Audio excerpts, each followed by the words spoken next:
విజయనగర సామ్రాజ్యం 14వ శతాబ్దం నుండి 16వ శతాబ్దం వరకు భారతదేశంలోని దక్షిణ భాగంలో ఉన్న ఒక గొప్ప సామ్రాజ్యం విజయనగర సామ్రాజ్యం. విజయనగర సామ్రాజ్యాన్ని మొత్తం 4 రాజవంశాలు పరిపాలించే. మొదటిది సంగమ రాజవంశం. ఈ రాజవంశ పాలకులు 1336 CE నుంచి 1485 CE వరకు ఈ విజయనగర సామ్రాజ్యాన్ని పరిపాలించారు. విజయనగర సామ్రాజ్యాన్ని స్థాపించిన వారు వీళ్ళే. రెండవది సాలువ రాజవంశం. ఈ రాజవంశ పాలకులు 1485 CE నుంచి 1505 CE వరకు ఈ సామ్రాజ్యాన్ని పరిపాలించారు. వీరు దాదాపు దక్షిణ భారతదేశాన్ని మొత్తాన్ని పరిపాలించారు. ఇక మూడవది తులవ రాజవంశం. ఈ రాజవంశ పాలకులు 1505 CE నుంచి 1570 CE వరకు ఈ సామ్రాజ్యాన్ని గొప్పగా పరిపాలించారు. ఎంతలా అంటే మనకి విజయనగర సామ్రాజ్యం అనగానే గుర్తుకొచ్చే పేరు శ్రీకృష్ణదేవరాయలు. అయితే శ్రీకృష్ణదేవరాయలు ఈ వంశానికి చెందినవారే. ఇంకా నాలుగవది అరవిడు రాజవంశం. ఈ రాజవంశ పాలకులు 1570 CE నుంచి 1650 CE వరకు ఈ సామ్రాజ్యాన్ని పరిపాలించారు. ఈ సామ్రాజ్యాన్ని పరిపాలించిన చివరి రాజవంశం ఇదే.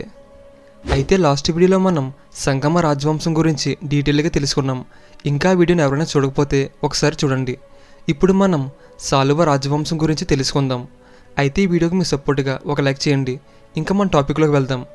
14వ శతాబ్దం మధ్యకాలంలో భారతదేశంలో దక్షిణాదిలోని 2 రాజ్యాలు గొప్పగా పరిపాలించే. అవి విజయనగర మరియు బహమనీ రాజ్యాలు.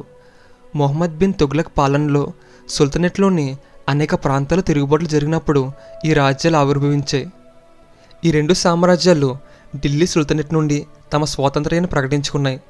అయితే ఈ రాజ్యాలు నిరంతరం ఒకదానితో ఒకటి యుద్ధాలు చేసుకుంటూ ఉండేవారు. అయితే విజయనగర సామ్రాజ్యం ఇలా కొన్ని తిరుగుబాట్లు ఎదుర్కొన్న తన సామ్రాజ్యాన్ని వారి నుంచి రక్షించుకుంది. విజయనగర సామ్రాజ్యాన్ని స్థాపించింది హరిహరయ్య మరియు బుక్కరయ్య అనే 2 సోదరులు. వీరిద్దరూ కలిసి విజయనగర సామ్రాజ్యాన్ని స్థాపించారు. వీరు సంగమ వంశానికి చెందినవారు. ఈ సంగమ వంశంలో వచ్చిన చివరి రాజులు ఈ సామ్రాజ్యాన్ని సరిగ్గా పరిపాలించలేదు. అయితే సంగమ వంశంలో ఉన్న చివరి రాజు ప్రౌఢరాయ. ఇతనికి కొంతమంది సామంత రాజులు ఉండేవారు. వాళ్ళు కొన్ని ప్రాంతాలను చూసుకుంటూ ప్రౌఢరాయ కింద ఉండేవారు. అయితే సామంత రాజుల కింద కూడా కొంతమంది మంత్రులు మరియు ముఖ్యమంత్రులు ఉండేవారు. వీరు సామంత రాజులు చెప్పిన పనులు చేస్తూ ఈ సామంత రాజుల కింద ఉండేవారు. అయితే ప్రౌఢరాయ కింద ఉన్న సామంత రాజుల్లో సాలువ నరసింహదేవరాయ కూడా ఒకరు. సాలువ నరసింహదేవరాజు ప్రౌఢరాయకు సామంతరాజుగా ఉంటూ చంద్రగిరి ప్రాంతాన్ని పరిపాలించేవాడు. ఇతను ప్రౌఢరాయ ఏం చెప్తే అది చేసేవాడు. అయితే మనం సామంతరాజు కింద కొంతమంది అధికారులు ఉండేవారు అనుకున్నాం కదా. ఈ సాలువ నరసింహదేవరాయకు తులవ నరసనాయక అనే ప్రధానమంత్రి ఉండేవాడు. అయితే సంగమ వంశంలో ఉన్న చివరి రాజులు సరిగ్గా పరిపాలించకపోవడం వల్ల విజయనగర సామ్రాజ్యం బలహీనపడింది. అప్పుడు సాలువ నరసింహరాయ తన ప్రధానమంత్రి అయిన తులవ నరసనాయక సహాయంతో వంశ చివరి రాజును తొలగించి ఆ సింహాసనాన్ని స్వాధీనం చేసుకుంటాడు. సాలువ నరసింహదేవరాయలు 1485 CEలో తన సొంత రాజవంశాన్ని స్థాపించి అధికారంలోకి వచ్చాడు. ఇతను స్థాపించిన ఈ వంశాన్ని సాలువ వంశం అని అంటారు. సాలువ నరసింహదేవరాయలు స్థాపించిన ఈ సాలువ వంశంలో ఇతను మొదటి రాజు. ఇతను మరణించే వరకు ఈ సామ్రాజ్యాన్ని పరిపాలించాడు. సాలువ రాజవంశం పాలనలో విజయనగర సామ్రాజ్యం బాగా అభివృద్ధి చెందింది. ఈ రాజవంశ పాలకులు ట్రేడ్ను ప్రోత్సహించారు. అలానే వీరు చాలా దండయాత్రలు ఎదుర్కొన్నారు. ముఖ్యంగా బహమనీ సుల్తనేట్ నుండి వచ్చే దండయాత్రలు. వీరు ఈ అన్ని దండయాత్రల నుండి ఈ సామ్రాజ్యాన్ని విజయవంతంగా రక్షించారు.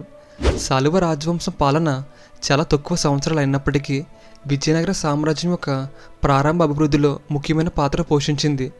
అయితే ఈ సామ్రాజ్యాన్ని పరిపాలించిన సాలువ రాజవంశ పాలకుల గురించి ఒకసారి చూద్దాం. మొదటివారు సాలువ నరసింహదేవరాయ. విజయనగర సామ్రాజ్యంలో సాలువ రాజవంశ స్థాపకుడు మొదటి పాలకుడు సాలువ నరసింహదేవరాయలు. ఆయన సామ్రాజ్య చరిత్రలో కీలక పాత్ర పోషించారు. సాలువ నరసింహదేవరాయలు మునుపటి సంగమ రాజవంశంలో మంత్రిగా మరియు సైన్యాధిపతిగా ఉండి పరిపాలన అనుభవాన్ని పొందాడు. ఇతను 1485 CE నుండి 1491 CE వరకు ఈ సామ్రాజ్యాన్ని పరిపాలించాడు.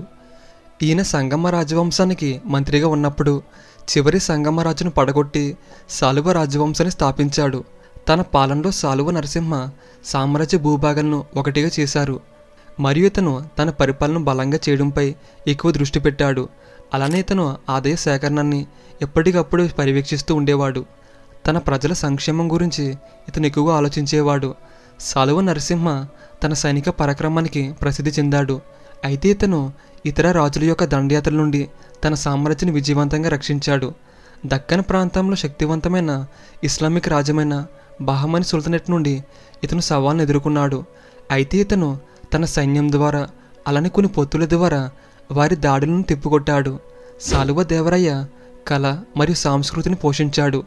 విజయనగర కాలంలో అభివృద్ధి చెందిన సాహిత్యం, కవిత్వం మరియు కళలకు ఇతను మద్దతిచ్చాడు. అలానే ఈయన అనేక దేవాలయాలు మరియు నిర్మాణాలు నిర్మించాడు. ఇవి సామ్రాజ్య రాజధాని నగరమైన విజయనగరానికి గొప్ప పేరు తెచ్చిపెట్టే. సాలువ నరసింహ కొన్ని విజయాలు సాధించినప్పటికీ అతని పాలన చాలా తక్కువ కాలం మాత్రమే ఉంది. అతను 1491 CEలో మరణించాడు. అతని తరువాత తిమ్మ భూపాల విజయనగర సామ్రాజ్యాన్ని పాలించిన సాలువ నరసింహదేవరయ్య పెద్ద కుమారుడు తిమ్మ భూపాల.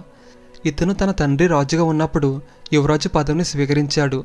తన తండ్రి మరణించిన తరువాత ఇతను రాజయ్యాడు. కానీ ఇతను చాలా తక్కువ రోజులు మాత్రమే పరిపాలించాడు. తరువాతి రోజుల్లో ఇతన్ని తన సైన్యాధ్యక్షుడు హత్య చేస్తాడు. అప్పుడు తిమ్మ భూపాల తర్వాత అతని తమ్ముడైన నరసింహరాయ II రాజు అవుతాడు. నరసింహరాయ II ఇతన్ని సాలువ నరసింహరాయ II అని కూడా పిలుస్తారు. ఇతను తన సోదరుడి తరువాత 1491 CE నుండి 1505 CE వరకు ఈ సామ్రాజ్యాన్ని పరిపాలించాడు. తన పాలనలో చాలా ముప్పులు వచ్చాయి. ఇతను చాలా సవాళ్ళను ఎదుర్కొన్నాడు. ముఖ్యంగా ఆ కాలంలో బహమని సుల్తానేట్ విజయనగర సామ్రాజ్యంపై చాలా దాడులు చేసింది. ఇతను తన సామ్రాజ్యాన్ని ఆ దండయాత్ర నుండి రక్షించడానికి చాలా ప్రయత్నాలు చేశాడు. అయితే ఇతను తర్వాతి రోజుల్లో బహమని సుల్తానేట్పై యుద్ధాలు చేయడం మొదలుపెట్టాడు. ఆ యుద్ధాల్లో ఇతను కొన్ని విజయాలు సాధించాడు.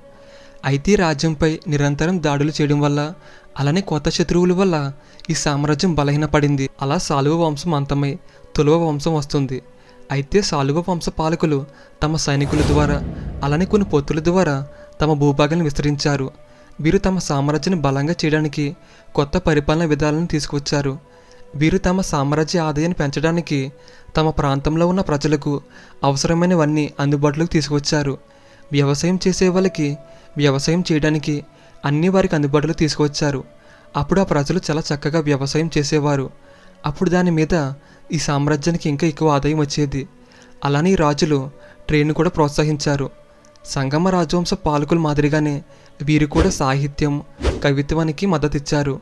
వీరు పండితులను, కవులను మరియు సంగీతకారులను కూడా పోషించారు. విజయనగర సామ్రాజ్యంలో సాలువ రాజవంశ కాలంలో అద్భుతమైన నిర్మాణాలు జరిగాయి.